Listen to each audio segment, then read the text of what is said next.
The DJI Focus PRO is a LiDAR focusing system that you mount and pair with your camera to use autofocus controls on your manual focus lenses. LiDAR systems have been around for a while and essentially rely on light bouncing from your subject back to its sensor through the use of its laser and then calculating the focus of your lens based on this signal and distance. Retailing for $1,000, the Focus Pro essentially allows all your manual lenses to become autofocus lenses as long as they have cinema gears. Cinema glass can now be treated like photography glass, and for me personally, this product was so exciting and so interesting that I pre-ordered it on the day of its launch.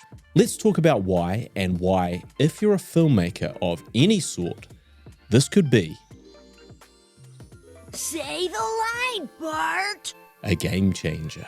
Yay! If you're a filmmaker, there's a distinct division, and that division is based on whether you're an autofocus type of guy using photography lenses with autofocus functions on cameras like the A7S III and FX3, or you're a manual focus type of guy using more traditional cinema cameras like the Blackmagic Pocket 6K or Red Komodo with cinema lenses that are manual focus only. Now, I grew up on manual focus lenses and created a whole film with zero autofocus using a Canon 5D Mark III. And I've dedicated a whole video to teaching how to focus manually. In short, I used to give zero auto fucks about having zero autofocus until I was introduced to the luxury of what autofocus is via my Sony cameras. And I'll be honest, it made it very difficult to go back. We have to go back, Kate. And yet, when I use autofocus photography lenses, you start to notice their limitations. You want to explore pro cinema lenses. There's a reason why Hollywood does not film with a set of Sony G Masters. The truth is, the glass between your lens and the camera matters a great deal in creating an organic, pleasing, and yes, cinematic look. And while autofocus photography lenses are great, they always have just a little bit of that digital ick about them, that feeling that you're creating an image that feels like it was made by a computer. A mashup of ones and zeros approximating a version of reality which always feels a little bit sterile, a little clinical, in a way that had me desperate to break out of the matrix. Which is all well and good, but man, that autofocus is not a tool to give up lightly. The Matrix is actually a pretty sweet place to live. I mean, do you really want to be awakened into the cold, hard reality of the manual focusing world? Reborn a weak little no-hair filmmaking manual focus baby who's been grown in a lab all this time and has no idea what a follow focus is, let alone how to use it? But what if I told you you could combine the quality of cinema glass with the convenience of autofocus, living both in and out of the Matrix, seeing in bullet time like some type of friggin' chosen one? I mean, you want to talk about revolutionary ideas, this is something that filmmakers have been dreaming of ever since the introduction of DSLR cameras to the filmmaking world. And essentially, that's exactly what the DJI Focus Pro allows you to do. The Creator Combo comes with a hand unit that you attach to the side of your camera, a follow focus wheel, and the LiDAR camera itself. You want to place the LiDAR sensor as close to your lens as possible for the most accurate focusing, and it has a built-in camera which you can see delivers its feed to the back of the touchscreen of the hand unit via a USB-C cable.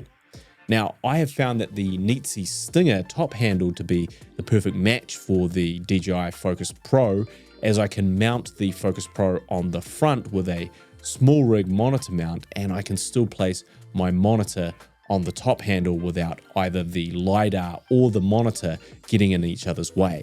And this also allows me to still use a matte box should I want to without blocking the LiDAR sensor.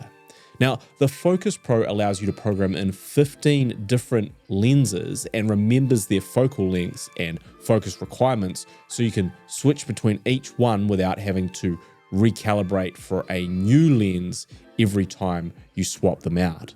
And there are two general autofocus settings. We have wide mode, which basically will put a box around anything the LiDAR perceives to be a subject, and it will lock on with autofocus if there's a human in frame or a distinguishable object, and then the focus will immediately jump to them and follow them.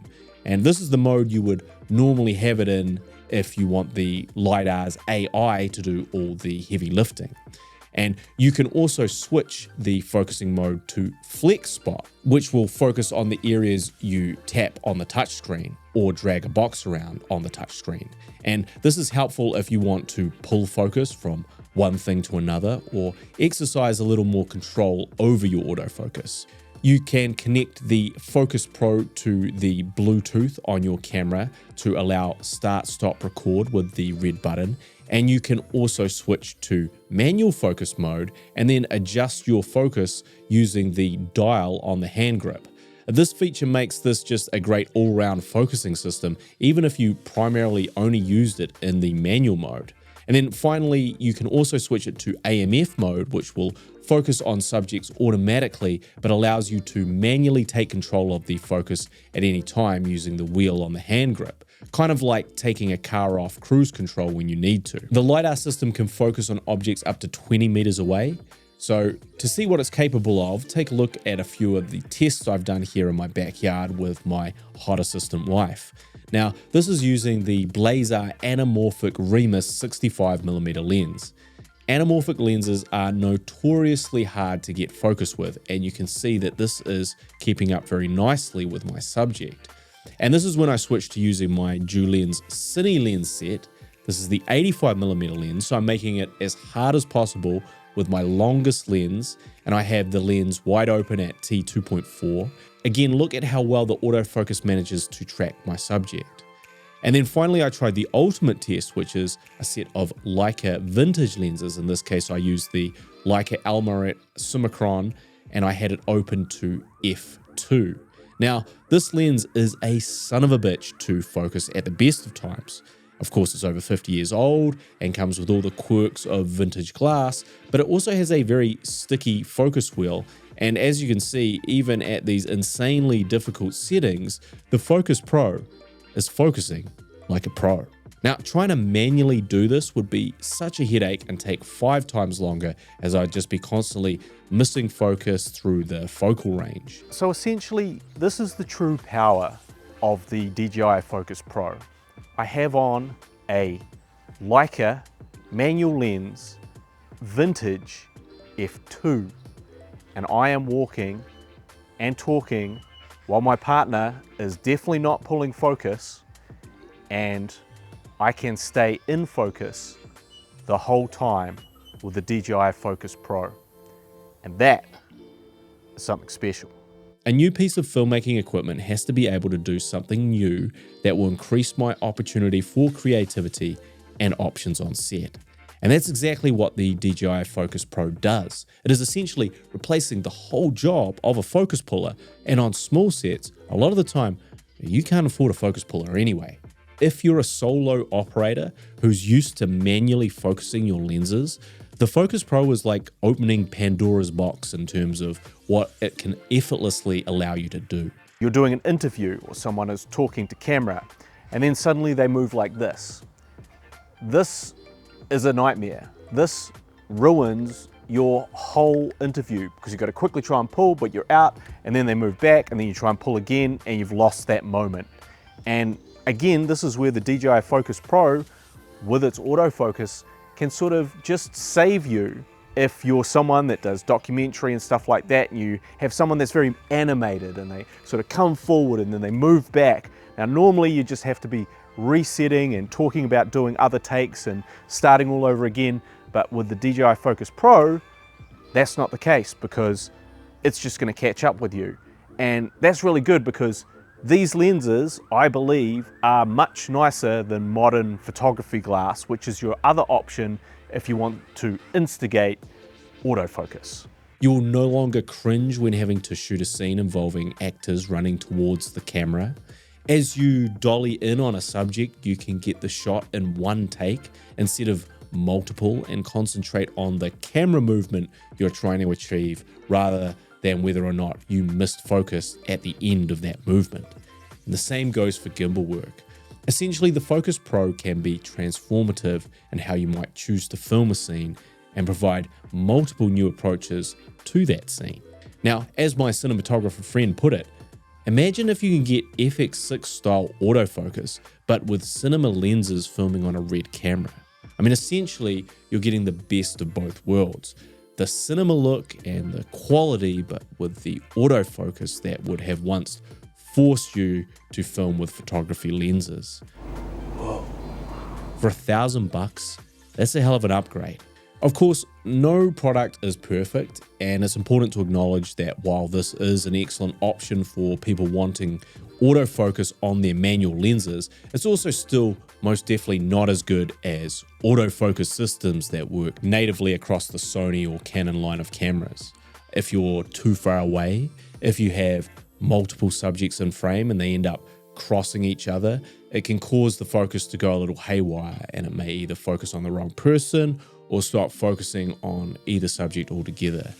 And if you like to use liberal amounts of haze or fog on your shoots, like I do, then having fog in the air seems to really compromise the ability of the Focus Pro to work correctly. It can just stop focusing on the right thing altogether. The touchscreen is also very small, and it can be quite fiddly to use at times, and it's not particularly quick when you're rushing to swap settings or lenses. The Focus Pro absolutely chews through batteries, so if you don't have the D-Tap to USB-C cable plugged into it, expect it to last less than 2 hours.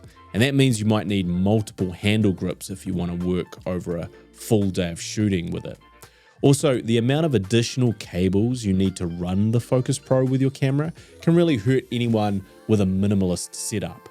And those cables are just USB-C cables. There's no locking pins or safety features, which suggests they could easily break through the rigors of working on a film set, or at least get pulled out of their ports at the worst possible time. While this is an incredibly powerful tool, it is somewhat limited. But the fact that this super high-end tech has now been made accessible at an affordable price to consumers is massive. And this will be a tool that I utilize very often for my filmmaking work. Autofocus on manual focus lenses, now that's a revolution. So next time you're thinking of buying a new autofocus lens, consider stepping out of the matrix and trying this instead and make all your lenses autofocus. If you've enjoyed this video, please consider liking and subscribing and using my affiliate links. If you want to further support me, check out my latest feature films, which I've also linked to in the description. As always, I am the Savage Filmmaker, and I'll see you when I see you. And Oscar turn, and Oscar turn, Oscar turn. Good boy, good acting. Well done, well done. You're listening now, son. Okay? Good boy.